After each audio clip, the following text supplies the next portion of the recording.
Bem-vindo, bem-vinda. Eu estava ansioso aqui para sua chegada neste Hora do Recreio, onde o papo nunca devia acabar, ainda mais hoje, né? Que eu trago alguém que já fez inúmeras novelas, inúmeras minisséries, filmes, espetáculos de teatro, tem 2 reality shows, mas com exclusividade para você, a pessoa que ele é. Então, é nessa vibe que a gente vai hoje com meu amigo Matheus Roberto Carriere, o Matheus Carriere, como você conhece. Bem-vindo, Matheus. Fala, Pardini, que prazer falar com você, com todo o teu público e falar um pouco sobre mim, né? Sobre a carreira a gente fala toda hora, né? E acho que muito legal a ideia da gente bater esse papo, para mim é uma honra e estou muito feliz aqui de participar, de verdade. Muito legal. A gente aqui sempre procura fazer isso, né? A gente sabe que você é um cara extremamente consagrado em todos os trabalhos que você fez e assim como a gente traz outras personalidades também, a gente procura mostrar para o público quem é a pessoa que fez de si o sucesso que ela é, né? Então, eu começo te perguntando uma coisa aqui que é clichê do programa. A Hora do Recreio de Matheus Carriere. O que você faz fora de cena para curtir, para se distrair, para se divertir, Matheus? Tá, eu tenho alguns momentos assim que são meus assim. É bem lugar comum de falar que é estar com a família, né? Eu sou um cara que desde pequeno, primeiro com a minha família, com os meus pais, meus irmãos, família italiana, né? Meus primos, meus tios, eu sempre fui de família grande assim, a gente sempre se reunia muito, né? E depois esse costume veio para minha família, para mim, para os meus filhos. Então agora os momentos que a gente tem livre a gente procura estar juntos, né, fazendo alguma coisa para a família toda, viajando, assistindo um filme, indo no cinema. Agora o cinema voltou assim, né, então a gente está podendo ir no cinema de novo, assistindo teatro, a gente gosta muito de ir em museu, em lugares inusitados, isso tudo em família, programas em família, hotel fazenda, praia, essas coisas que todo mundo gosta de fazer e eu gosto de fazer em família. Eu, Matheus, particularmente, assim, aí só eu, o indivíduo, eu tenho alguns hobbies. Um é a motocicleta, então eu gosto muito de andar de moto, de mexer nas minhas motos, de me reunir com gente que mexe em moto, enfim, esse universo me encanta muito. Né, uma das minhas frustrações é, sei lá, não ter uma oficina, não trabalhar exatamente com isso, porque é uma paixão. E fora isso, o futebol, não jogar mais, porque meu joelho não aguenta, mas assistir, sou apaixonado pelo Palmeiras, então assistir jogos, assistir treinamentos, são as coisas que me fazem esquecer assim de todos os problemas, assim, são os meus hobbies. Muito legal, muito legal. Eu vou perguntar para você, se o Silvio Santos estivesse aqui, ele olharia para você agora e falaria assim, ô Matheus, conta para o público do Hora do Recreio com Oscar Pardini, quem te deu a primeira chance na TV, que você tinha 7 anos de idade. Então conta para o pessoal, então conta, eu tenho certeza que ele perguntaria, também quero saber. Legal. Na verdade, foi um pouco antes disso, porque, lógico, com 7 anos eu fiz a primeira novela na extinta TV Tupi. E eu sempre falo extinta TV Tupi porque a galera mais nova nem sabe que existiu uma TV que chamava TV Tupi. É verdade. Então, já para a galera perceber que foi uma TV que existiu e que não existe mais. Foi a primeira novela, mas a minha mãe me levava para fazer comercial, propaganda, publicidade, fotos, desde bebê, né? Eu tenho fotos aqui, e na época a gente só registrava em fotos mesmo, que minha mãe guardava com muito carinho enquanto era viva, fotos de eu fazendo anúncio de papinha, de produto para bebê, sabe? Higiapele, Neston, né? Coisas assim. Então, desde de bebê, a minha mãe me levava, né? E aí foi, quando criança, comecei a fazer teatro infantil, e aos 7 anos, que é quando eu conto o tempo de carreira, porque foi o primeiro registro em carteira de trabalho, eu fiz a minha primeira novela chamada Um Dia o Amor, na TV Tupi, com a direção do Carlos Zara e do Henrique Martins, os dois saudosos, falecidos já. Biosfera, tá louco. Então, eu computo mais ou menos a eles dois, que foram os diretores da minha primeira novela, né? Entendi. E para mim era uma brincadeira, mas eu já conseguia admirar alguns monstros sagrados da dramaturgia brasileira, né? Então, eu trabalhar com Rodolfo Maier, com o próprio Carlos Zara, com a Maria Estela, com Glaucio Graeb, com Denise Del Vecchio, nessa época, foi uma escola, né? E aí fiz algumas novelas na Tupi antes da Tupi fechar. Entendi. Então, Mas a minha grande escola, apesar de que eu não encarava como escola, para mim era uma grande brincadeira, mas os meus primeiros aprendizados, assim, na TV, as primeiras chances foram na TV Tupi com essas pessoas. Entendi. Mas eu te perguntei, eu fiz essa brincadeira do Silvio, que você com 7 anos, se não me engano, já era jurado do Boa Noite, Cinderela, não era? Então, paralelo com isso, tinha o Boa Noite, Cinderela. E foi um quadro do programa Silvio Santos que fez muito sucesso na época. Tá. Né? Para registrar, assim, como era o quadro. Eles tinham 3 meninas, né, criancinhas carentes, que iam, em quem servisse o sapatinho, ia ganhar todos os prêmios naquela noite. E tinha um mini-júri, que sempre ia um artista lá, e a gente fazia perguntas para esses artistas. E era um quadro assim, que fazia muito sucesso no programa Silvio Santos. Então, tem gente que lembra de mim dessa época, assim, do Boa Noite, Cinderela. E realmente foi quando eu fiquei mais conhecido, assim. Foi uma coisa que eu guardo com muito carinho. Eu tenho alguns poucos vídeos e tenho algumas fotos dessa época, que isso tudo minha mãe guardou com muito carinho.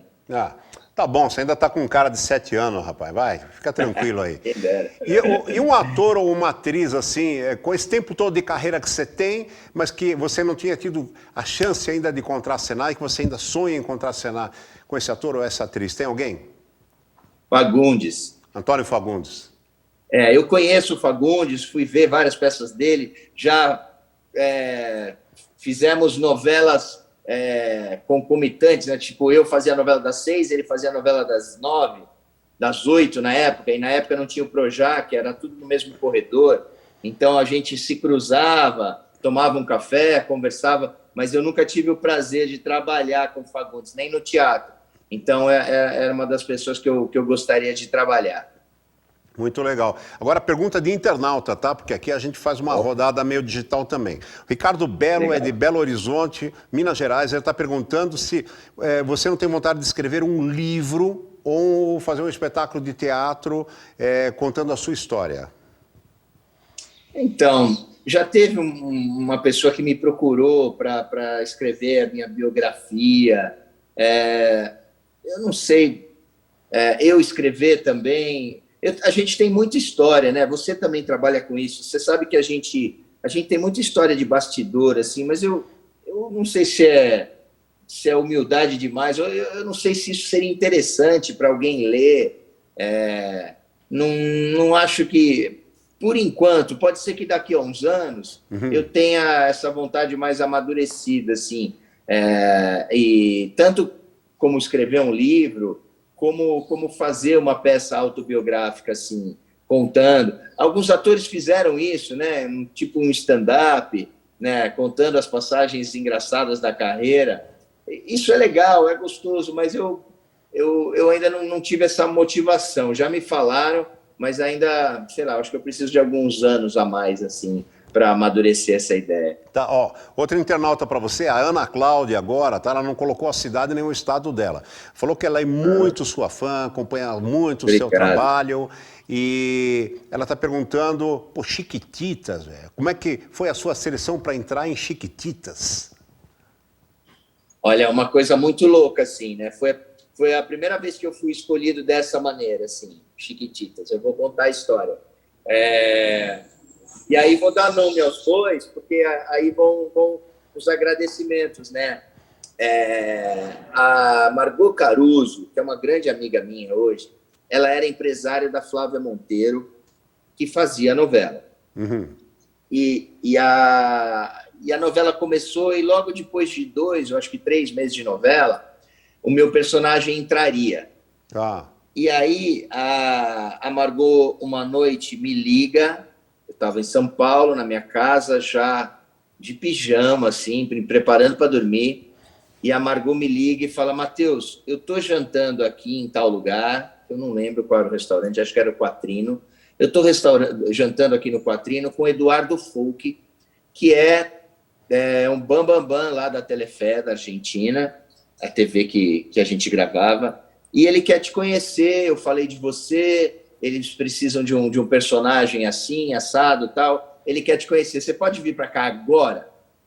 Aí, né, aquelas oportunidades que batem uma vez só na vida, né? Claro. Eu falei, lógico, né? Tomei um banho voando, botei uma roupa e fui lá pro restaurante, pro Quatrino.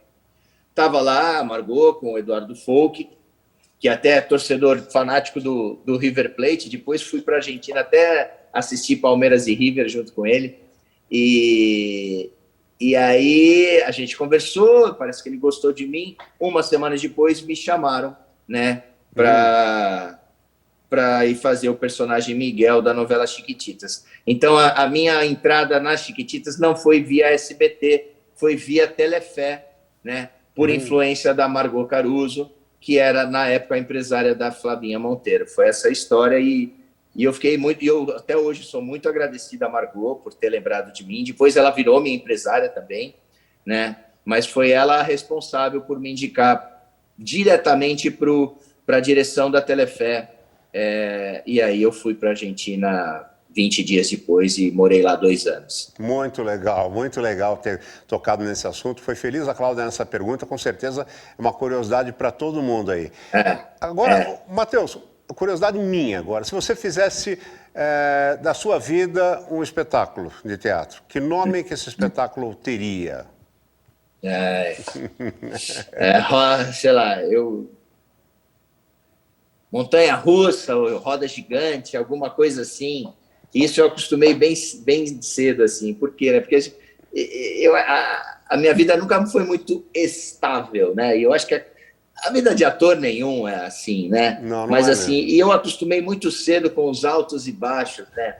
E isso para mim foi uma escola, uma das maiores escolas que a carreira me deu, assim, é acostumar com os momentos de baixa, né? Tendo a esperança que a gente vai ter um momento de alta na sequência, mas não se deslumbrar com os momentos de alta. Verdade. Porque a gente sabe que isso é passageiro também, e daqui a pouco a roda gira e as coisas modificam, né? É aquele clichê de falar que não há não há felicidade que sempre dura, nem tristeza que nunca acabe, ou ao contrário, enfim, mas a vida da gente é mais ou menos por aí. E, particularmente, a carreira de ator te impõe muito isso, né? Momentos de muito sucesso, de muito trabalho, muito dinheiro, com alguns momentos de ostracismo. E a gente tem que se manter equilibrado, né? Eu aprendi, até com relação a dinheiro, né? Quando eu ganhei mais dinheiro do que eu precisava, eu aprendi a guardar, porque eu sabia que em alguns momentos eu ia ganhar menos dinheiro do que eu precisava. E graças a Deus eu construí e mantenho a minha família, e tudo que eu tenho hoje, né, tudo que eu posso proporcionar para a minha família é com o dinheiro ganho honestamente com a minha carreira de ator. E às vezes eu vejo com certo pesar alguns grandes atores brasileiros, grandes nomes do passado, que não souberam fazer isso. E aí chegam num determinado momento da vida que ficam dependendo dos outros, né? Que precisam, por exemplo, morar num retiro dos artistas, ou precisam de ajuda de colegas, ou não se preocuparam com a sua aposentadoria. Isso me deixa muito triste. E eu sempre tive essa preocupação, né? De guardar, de tentar não ficar deslumbrado, nem com altos salários e nem com muito sucesso e muito assédio. Então, se for para colocar um nome assim, pode colocar aí, Montanha-russa. Tá bom. Agora eu vou fazer 2 perguntas clássicas do programa aqui. A primeira, Se tudo isso não tivesse acontecido na tua vida, Matheus Carreri tivesse tentado, vamos dizer, mas não rolou ator, o que é que você imagina que você poderia ser? Bom, eu tenho uma segunda carreira que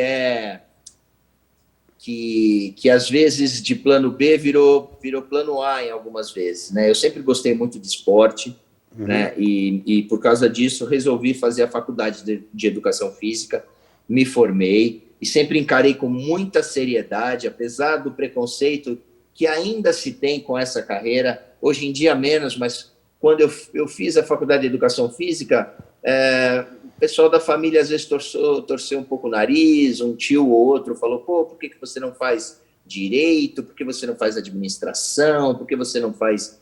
Aí eu quis fazer educação física, porque eu acreditava que o esporte e que o cuidado com a saúde eram muito importantes já. E hoje em dia, principalmente nessa pandemia, a gente viu, né, como que praticar atividade física pode fazer bem para a sua cabeça e para o seu físico, né? Então, eu sou formado em educação física. Se a carreira de ator não tivesse vingado, eu acho que eu teria ficado como professor mesmo, e teria me dedicado talvez um pouco mais a essa carreira, né? Talvez com um pouco mais de arrojo, para ter o meu negócio, né? Para ter a minha academia, talvez, ou o meu clube, ou a minha empresa. Mas eu gosto muito de dar aula, eu gosto muito lá de ser o ponta de lança, de estar lá junto com os alunos. Eu dou aula até hoje num lugar muito legal chamado Ride Skate, dou aula de bike indoor. É um lugar especializado em bike indoor. É uma aula que nos últimos quase 15 anos eu me especializei muito nesse tipo de aula. E eu acho que eu estaria nessa, se nada como ator tivesse vingado. Muito legal. Agora o contrário, o que você jamais seria, Matheus?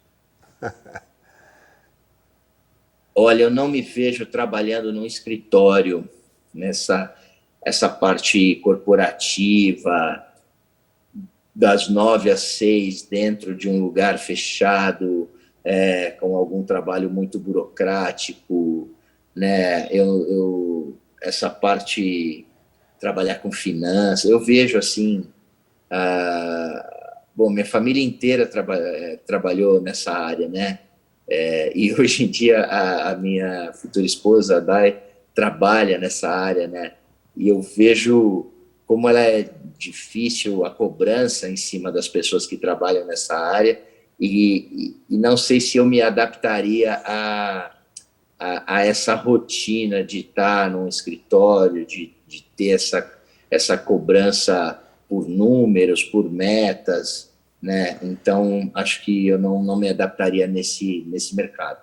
Então, agora eu digo uma coisa para você. Você como ator, né, como você mesmo falou, é uma gangorra realmente, né? É uma montanha-russa. Sobe, desce, às vezes quebra lá embaixo, às vezes está lá em cima no alto, mas quebra lá em cima também, né? Mas, enfim, com certeza você teve momentos muito gratificantes na sua carreira toda.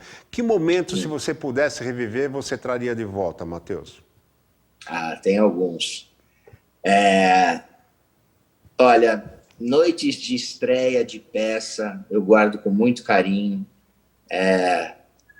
Vou te dar um exemplo. A noite, a temporada inteira do musical Hair, né? Foi uma das maiores emoções que eu tive, assim, porque eu já gostava do Hair, né? Já era apaixonado pelo musical, tinha visto o filme, gostava das músicas.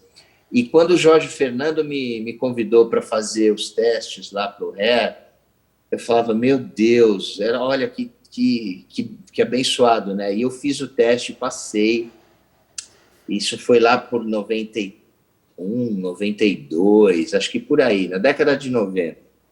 E a gente ensaiou muito tempo, né? E a gente se envolveu muito. A gente ensaiou quase 4 meses. E a gente se envolveu naquela onda hippie do Hair. A gente formou-se uma família mesmo. E a gente... Eu acho que foi uma das poucas vezes que o personagem mexeu muito comigo, assim, né? Eu sempre distanciei muito o personagem, né, da minha vida, essas coisas. Sempre não acreditava que a gente tinha que o personagem a gente tinha que levar para casa, né? Mas particularmente no Hair,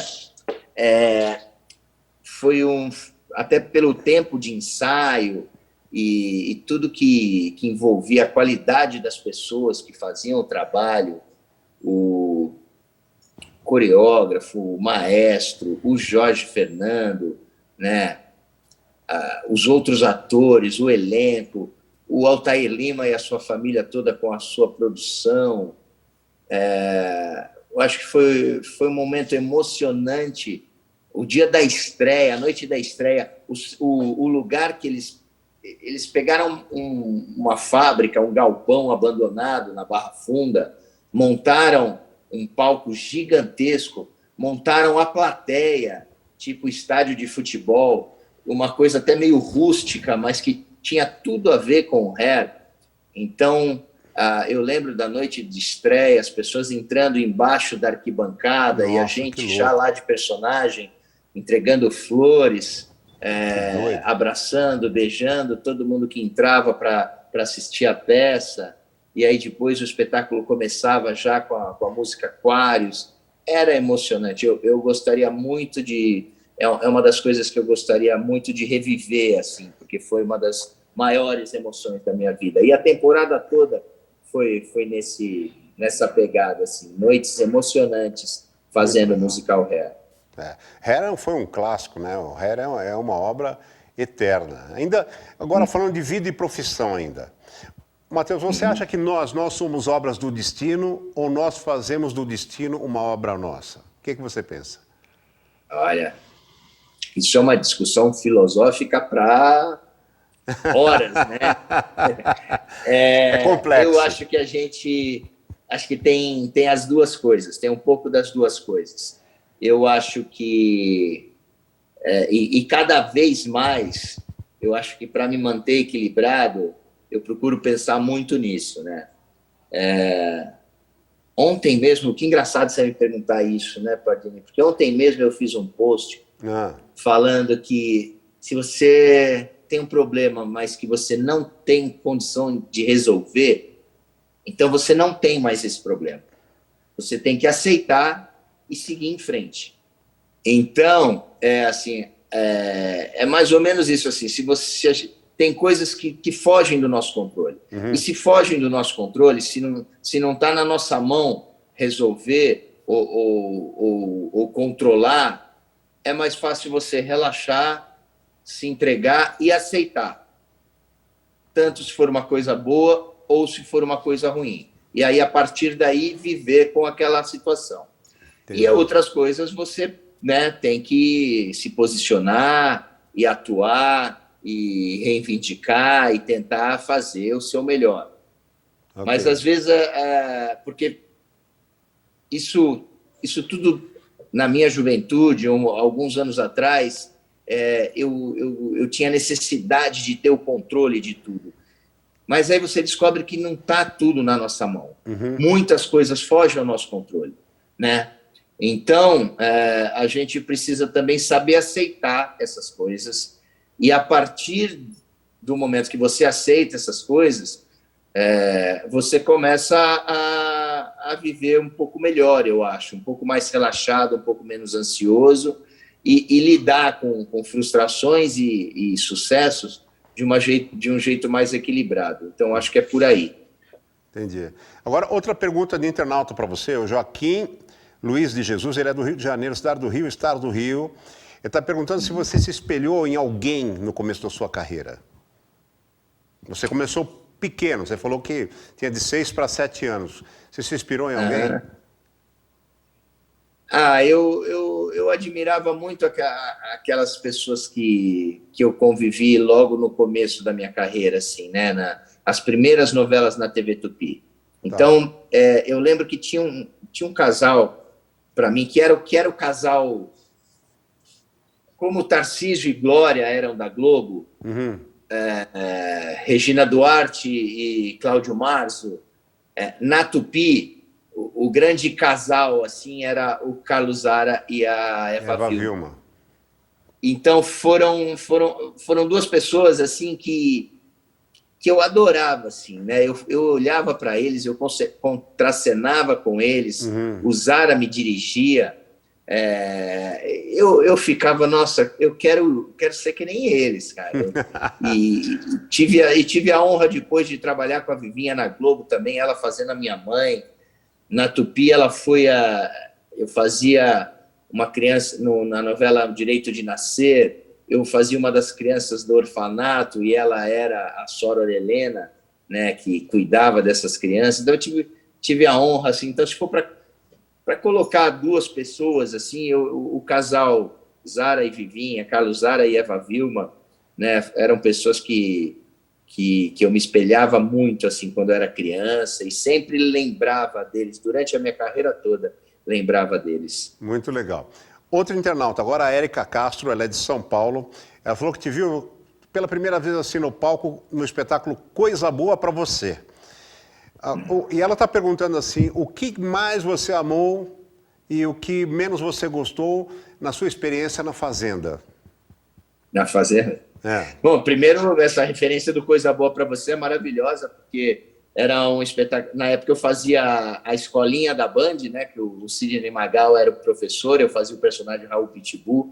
E aí alguns atores, né, da escolinha, a gente resolveu fazer o Coisa Boa Pra Você, que era um grande besterol, mas era engraçadíssimo. A gente fez lá no Teatro Rude Escobar e foi uma comédia muito legal. Foi muito legal ter feito. Na Fazenda, é muito louco, né? O que eu mais gostei da Fazenda foi lidar com os animais.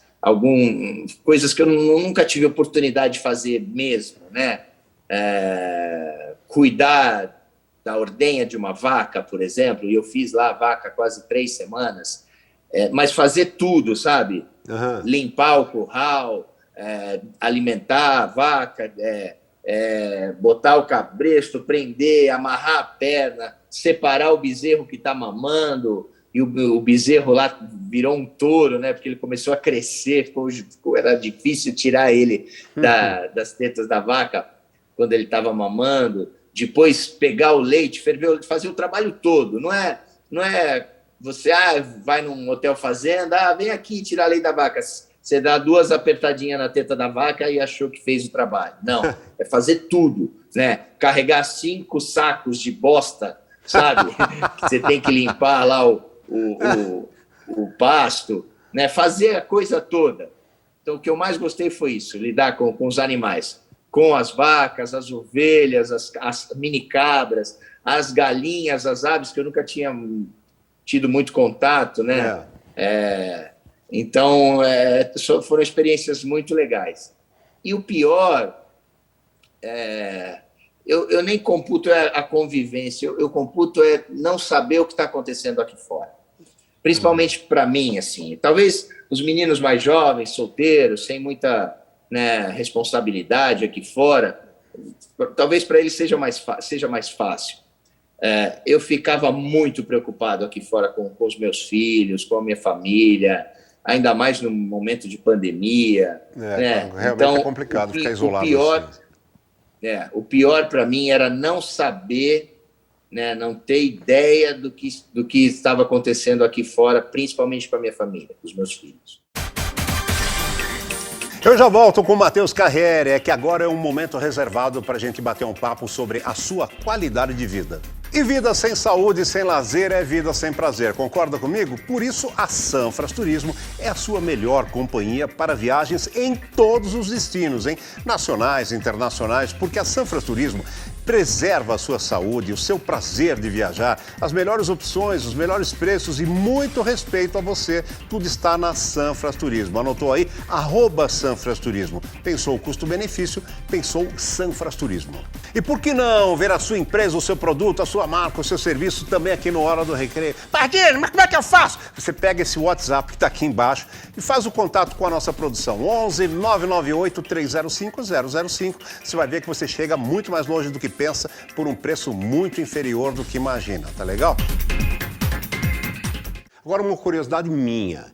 Você já esteve na Casa dos Artistas e esteve também na Fazenda. Eu pergunto para você, cada vez que você saiu de um desses ambientes, eles te devolveram para esse mundo aqui fora diferente ou lá dentro é que você talvez se sentisse uma pessoa diferente e quando você saía aqui para fora você voltava ao normal?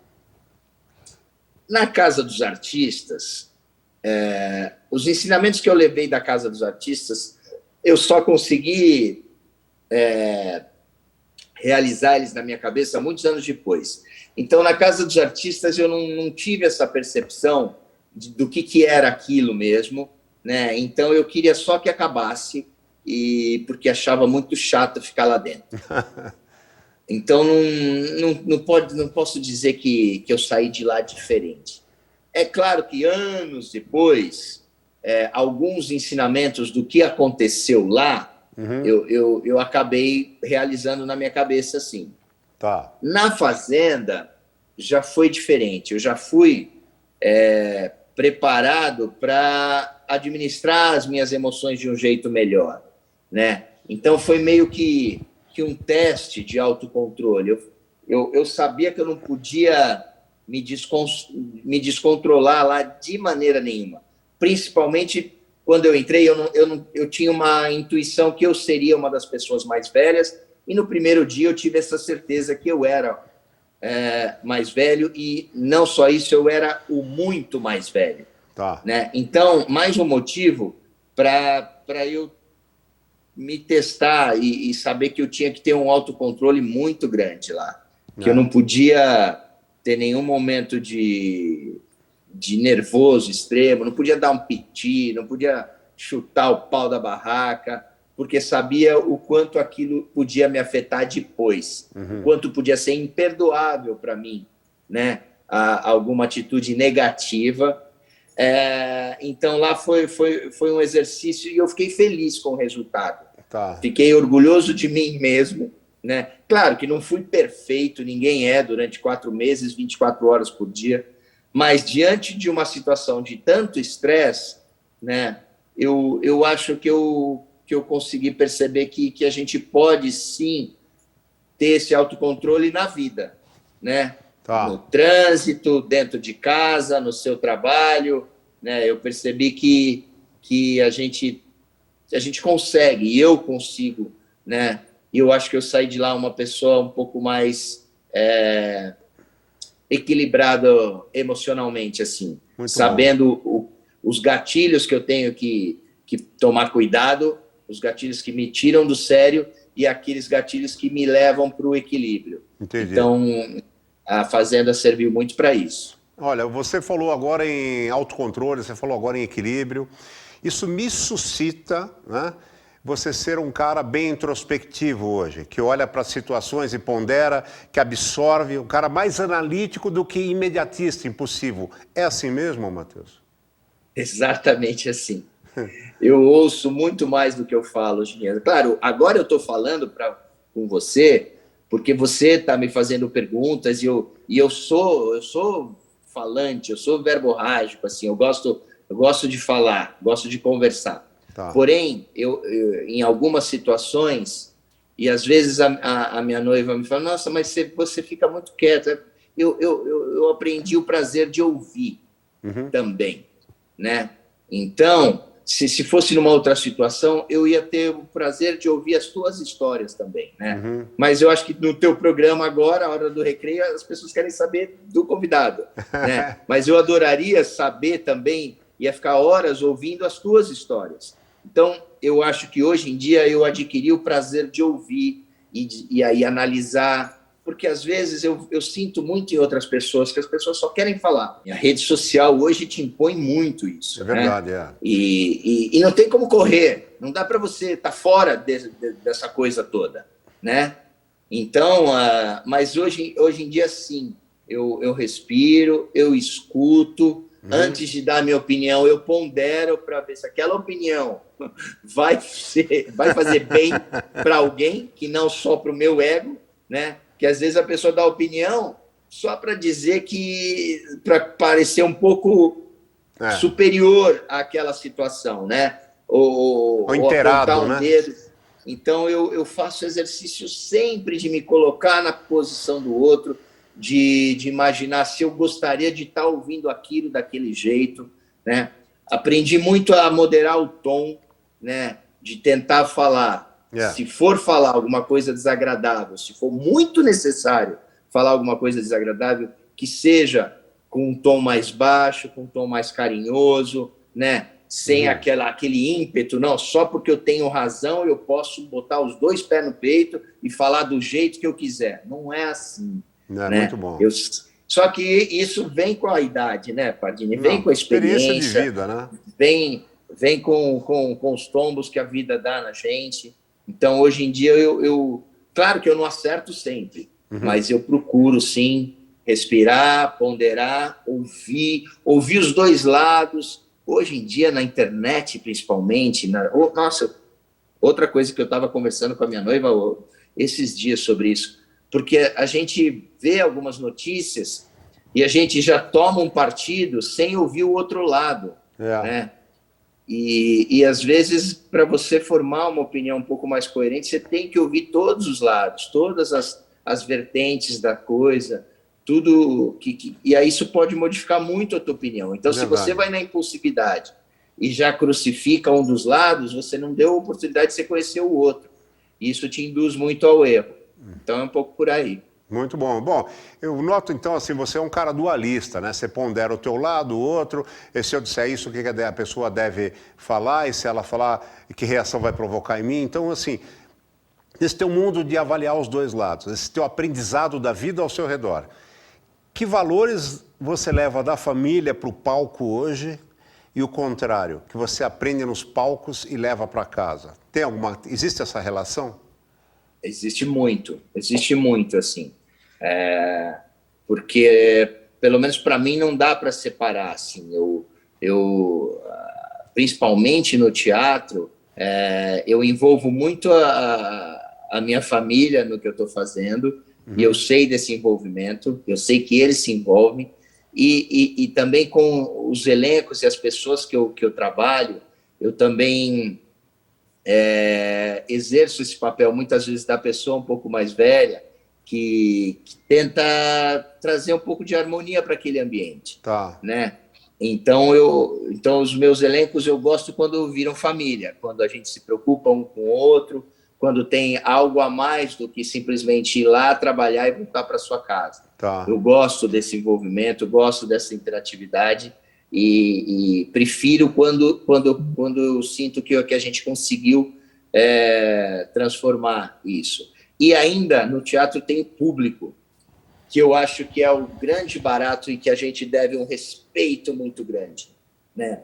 Eu me preocupo muito com o respeito ao público, porque a gente viu nessa pandemia, o teatro, por exemplo, só existe por causa do público. Nada acontece sem público. Tiveram muitas alternativas, vamos fazer a peça online, o vídeo da peça, a gravação, a live, enfim. Mas aí não é nada parecido com o teatro, nada parecido com aquele momento. E aquele momento só acontece, só existe com público, nem que seja uma pessoa assistindo, né? É verdade. Se tiver uma pessoa assistindo, já tem uma interferência brutal naquilo que você vai fazer. Você tem que saber que você está fazendo aquilo não para você, não para o teu ego, tem que esquecer até que aquilo é o que vai te dar dinheiro. Você faz para aquela pessoa, porque ela saiu da sua casa, né, se locomoveu, teve a intenção, comprou um ingresso e está lá disponibilizando 1, 2 horas do dia dela, da vida dela, para te ouvir, para ver aquilo que você está fazendo. Isso tem um valor muito grande para a gente. E eu gosto de estar em cena com pessoas que têm essa sabedoria, de saber que não é para a gente, não é para a gente ganhar prêmio, não é para a gente ser elogiado, não é para alimentar o nosso ego, né, a nossa vaidade, não é nada disso, né? É para o público. Para o público sair de lá modificado, feliz, ou às vezes inquieto, né? O teatro se presta a várias coisas, né?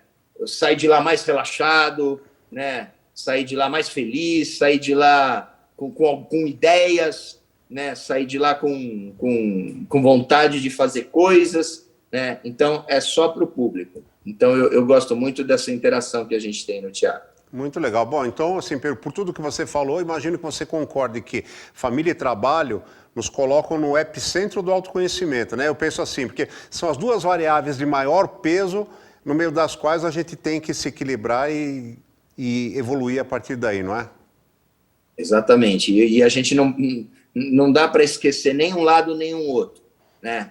É claro que a gente não tem que se preocupar tanto com o trabalho, mas tem que se preocupar com o trabalho. E também não pode sufocar a sua família, porque a sua família também, né, são seres que em algum momento vão voar, né? Claro. E isso eu só entendi quando eu sendo pai e com o crescimento dos meus filhos. E em algum momento eu percebi que realmente aquela frase, a gente cria filhos para o mundo, é muito verdadeira, né? Porque em algum momento eu sinto que a melhor coisa é dar autonomia e deixá-los voar, porque eles não são seus, né? Então, até esse conceito de família a gente tem que tomar cuidado para não sufocar e não impedir, por proteção ou por excesso de zelo ou por amor demais, né, que a tua família voe e seja feliz também enquanto indivíduos. Verdade.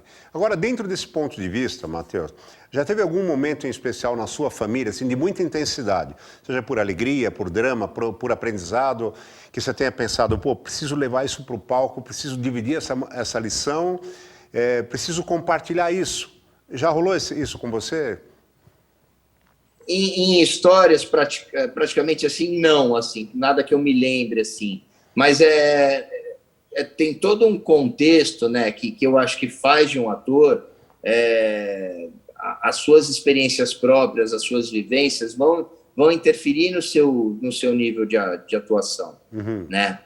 Então, não tem nada muito específico, mas tem um todo que sempre vão interferir no jeito da gente atuar e quando a gente está em cima do palco. Mesmo você atuando com técnica, isso é uma coisa que eu aprendi muito com o Antunes Filho, e eu tenho, sei lá, outra sensação de ter sido abençoado, de ter sido um cara de sorte por trabalhar 5 anos com o Antunes Filho, que para mim é um Deus, né?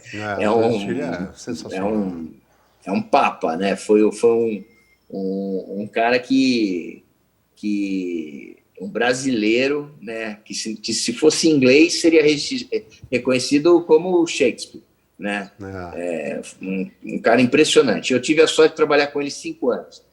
E então, às vezes, a gente, mais uma vez pensando no público, a gente pode atuar com muita técnica, né?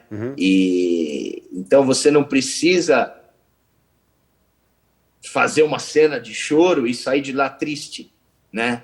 Contanto que você passe essa emoção pro teu público, pro cara que foi assistir e ele acreditar naquilo, beleza, resultado perfeito. Você não... E às vezes o Antunes falava assim, nossa, perguntava para o ator, você saiu de lá, você se entregou, você se dilacerou, você saiu de lá esgotado? Ele falava assim, foda-se. É verdade, cara. Porra. Você não importa nada. Agora, o cara que foi te assistir saiu de lá emocionado, né? Acreditou naquilo que você estava falando, né? Você levou ele para aquele lugar que você queria, aí sim. E você pode sair de cena e tomar um cafezinho, bater um papo com o seu colega na coxia, dar risada, sem isso fazer de você um cara que não tenha respeito por aquele momento lá no palco.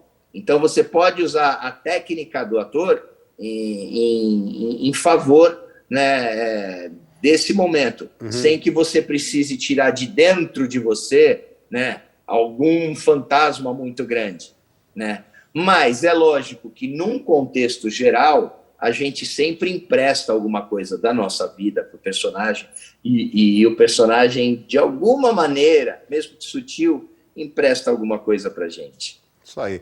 Ó, Outro internauta aqui, ela é de São Paulo, capital, tem um nome meio diferente, Batsu Trense. Eu nunca conheci uma pessoa chamada Nossa, Batsu. Não sei se é um apelido, se é um nome, mas enfim, pode ser.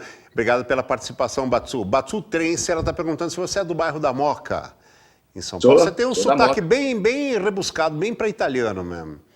Não, se eu tô com meus amigos da Moca, então, aí que o sotaque vem mesmo. Eu sou da Moca, na verdade, eu nasci no bairro do Brás, na rua Piratininga, e aí com 4 anos fui para Moca, né? Então, toda a minha infância e adolescência foram no bairro da Moca. Eu estudei nos colégios lá tradicionais, colégios públicos tradicionais da Moca, no Pandiá Calógeras, no Caruzi, no Firmino de Proença.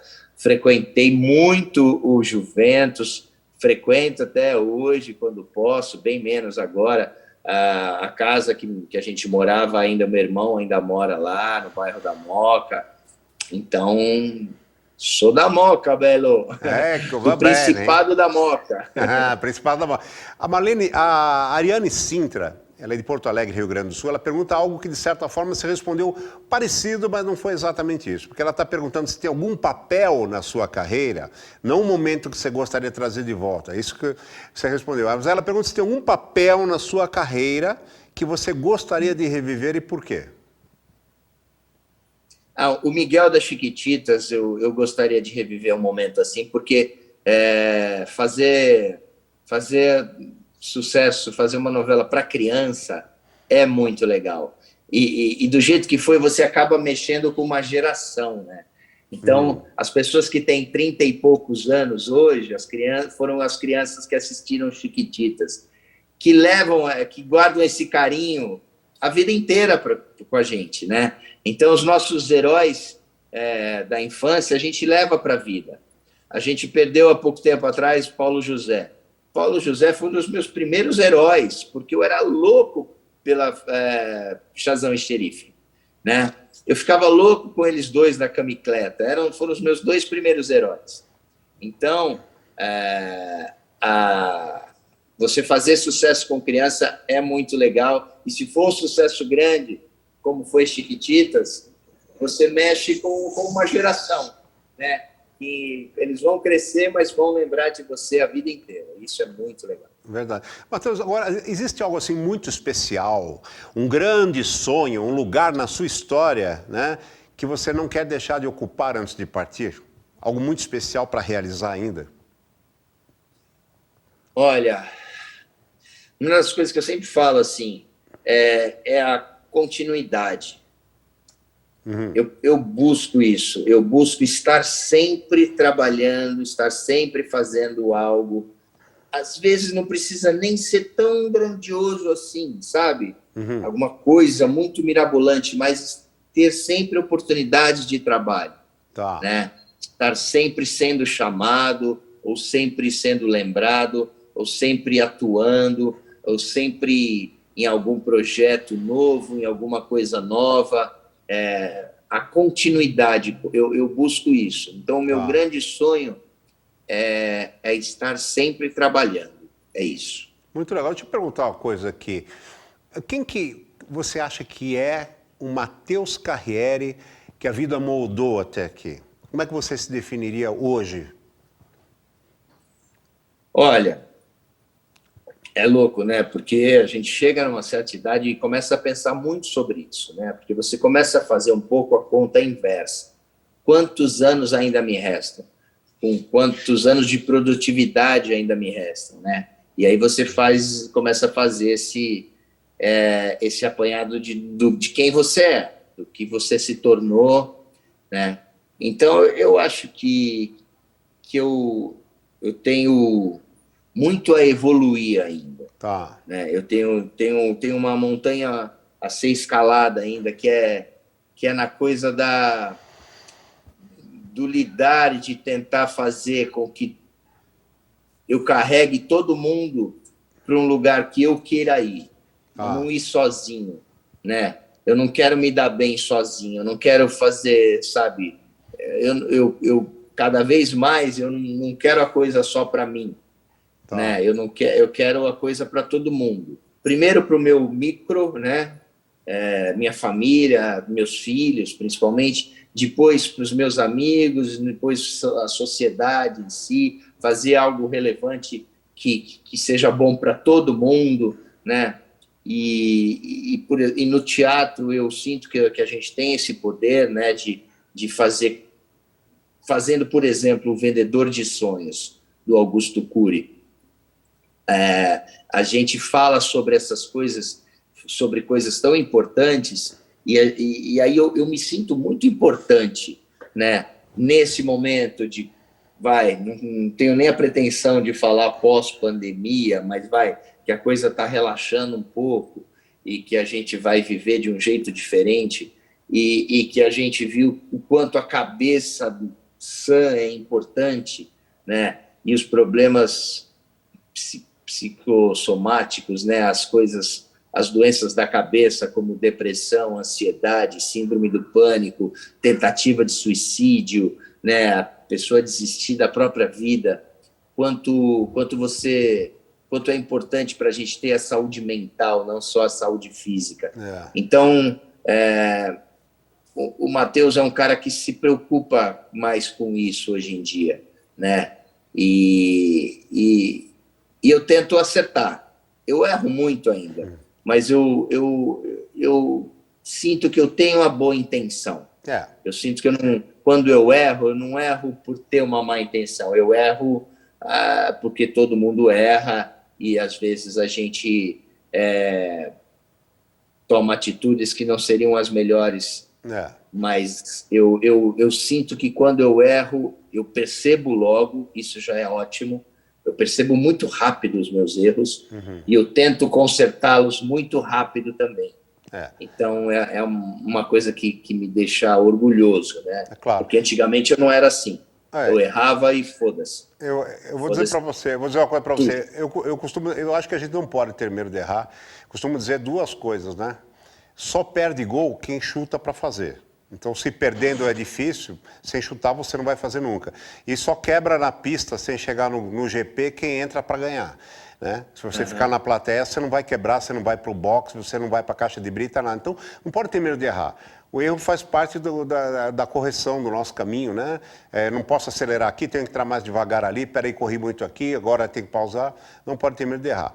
Agora, vamos falar de acertos. Eu acho que o público que te segue, que gosta de você, do qual você é fã, tem um grande índice de assertividade, porque vocês estão assistindo a gente em todo o Brasil e também na internet. O Matheus Carriere é um cara dedicado não ao script, né? Mas é a essência do trabalho, é um cara que trabalha com muito amor. Então, para os que já conhecem o teu trabalho e para os que a partir daqui quiserem te seguir, eu quero que você dê o seu Instagram, porque eu faço questão que as pessoas acompanhem. O Matheus é um cara que toda hora está com trabalhos novos no teatro, na televisão, divulga nas redes sociais, e aí é uma grande chance de você que está assistindo o programa poder acompanhar isso daí. Né? Então fala aí o seu Instagram, Matheus.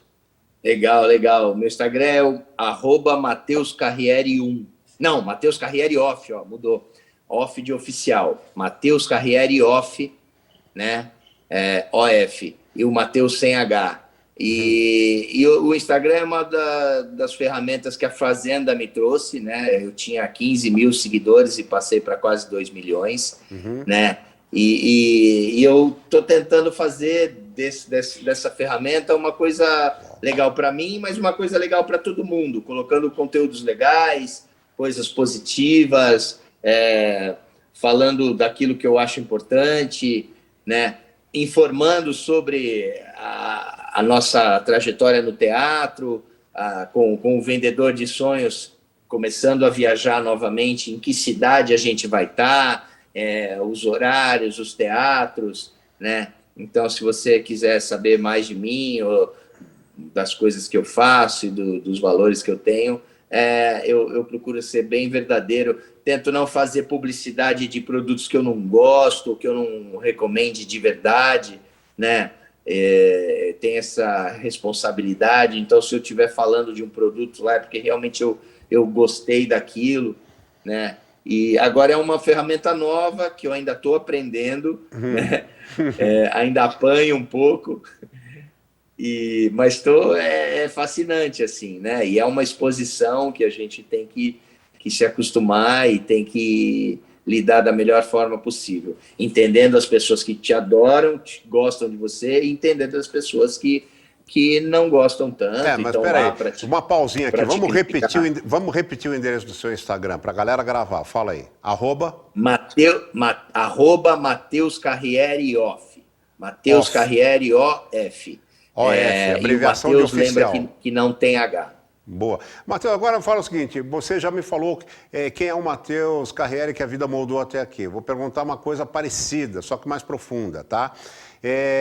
Quem é o Matheus Carriere que você pretende deixar como seu próprio legado? Quer dizer, Matheus Carriere para a história, o dia que você partir, como é que é aquele Matheus Carriere que você quer ser lembrado?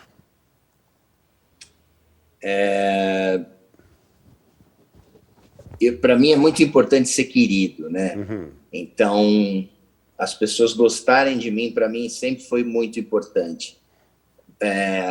Então, eu quero ser lembrado como aquele cara que todo mundo gostava, ou que 90% das pessoas gostavam.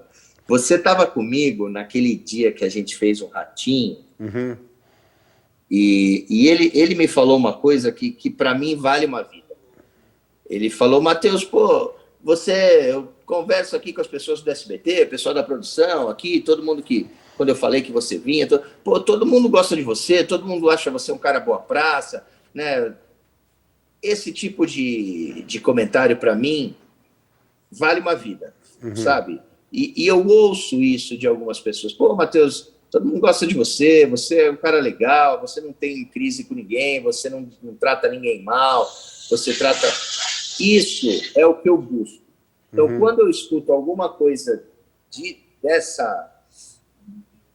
dessa maneira, de pessoas que estão falando isso sem precisar falar, de um jeito espontâneo, natural, isso me deixa muito feliz. Então, eu espero isso, esse legado. Né? Modéstia à parte é que todo mundo fale, o Matheus era um cara legal, né? O ambiente com ele era bem leve, era bem alegre. O Matheus ajudava todo mundo, o Matheus se preocupava, o Matheus tratava todo mundo bem. Eu quero ser lembrado assim, como um cara que era gente boa, bom muito coração, legal. Por aí. Legal. Legal. Bom, Matheus, então, cara, você tenha certeza que, por nós todos aqui do programa do Hora do Recreio com Oscar Pardini, por todos que assistiram você em todo o Brasil, tá? Por todos que ainda vão assistir pela internet, eu tenho certeza que muita gente vai comentar essa entrevista e vai visitar e vai revisitar, porque aqui a gente procura mostrar quem é a pessoa que fez de si mesmo um sucesso. E a TV, as entrevistas nunca buscam isso. Os caras querem falar dos dramas, dos problemas de família, dos traumas, é o show do urubu. E aqui não, aqui é o show da vida. E eu acho que tem pouquíssimos espaços hoje que dão essa oportunidade ao público de conhecer as pessoas. Então, pode ter certeza que, dependendo aqui do programa, você vai ser lembrado sempre como esse ser humano fantástico que você realmente é, um cara coerente com seus valores e que, por isso, soube de fazer de si o sucesso que você é. Então, cara, muito obrigado por esse momento, por essa oportunidade de te virar do avesso aqui para o nosso público, no bom sentido. E parabéns a você, cara, que a gente possa continuar, o seu público, as pessoas que convivem ao seu redor, possam continuar desfrutando aí dessa luz e aprendendo tudo isso aí que você tem a dividir, tá bom? Legal, muito obrigado pelas palavras aí. De cara, mais uma vez, muito obrigado pelo convite, né? Eu vejo o teu esforço, assim, de fazer esse programa e trazer as pessoas... mostrando um outro lado deles. É uma iniciativa muito legal e eu fiquei muito feliz quando você me chamou e que bom que deu certo da gente bater esse papo hoje. Com certeza foi uma horinha aí, não sei, um pouco mais, um pouco menos, mas que foi muito prazeroso falar com você. Você sabe eu tenho uma admiração por você. Obrigado, cara. Sabe, você também está nessa estrada faz tempo e eu fico de olho nessas pessoas, né? Que tem essa longevidade, assim, né? Que às vezes nem sempre você está naquele holofote, mas você está sempre ali né, buscando o teu objetivo. Então,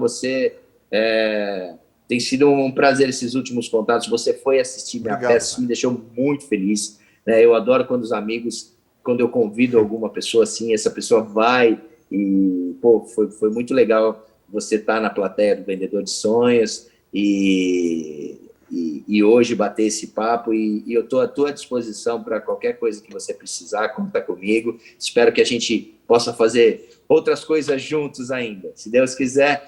Beijão para todo mundo aí que perdeu um tempinho aí do seu dia para assistir essa entrevista. Espero que todo mundo tenha gostado. Perdão não, assistir uma entrevista como essa é um investimento na própria vida. Valeu, querido, obrigado, fica com Deus, sucesso, paz e saúde aí, se cuida, valeu. Beijos em todos. A gente se vê, valeu. Matheus Carriere, foi muito legal, né? Legais também serão os próximos convidados, hein? Tem aí grandes atores, grandes atrizes, esportistas, jogadores de futebol, escritores. Me aguarde, me aguarde. Mas eu não posso deixar de aguardar você toda semana, porque você é o nosso maior destaque aqui, tá bom? Muito obrigado. Obrigado também à TV Osasco, que produz, gera e realiza o Hora do Recreio para todo o Brasil, hein? Obrigado às retransmissoras, a Rede Com Brasil, né? A TV Com de Santos, tá? A BSTV, que transmite para todo o litoral sul de São Paulo. Obrigado a todas as TVs comunitárias do país que retransmitem o Hora do Recreio. Obrigado a GC Comunicações pelo apoio técnico e obrigado a você, porque eu tenho certeza, mais uma vez, que você vai lá no canal Hora do Recreio com Oscar Pardini no YouTube, assistir esse e todos os outros programas. E por falar em outros programas, o próximo programa, sábado, 8 horas da noite, eu trago uma estrela. Ela já apaixonou o Brasil.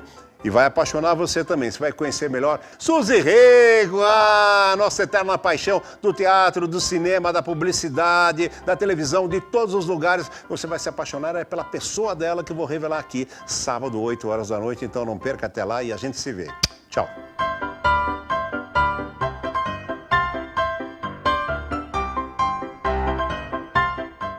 Desde outubro de 2009, a produtora Microondas vem produzindo programas de TV, vídeos institucionais, comerciais e campanhas de marketing.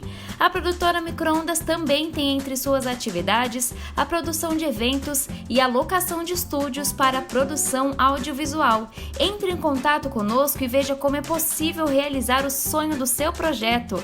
Produtora Microondas, onde o seu sonho acontece.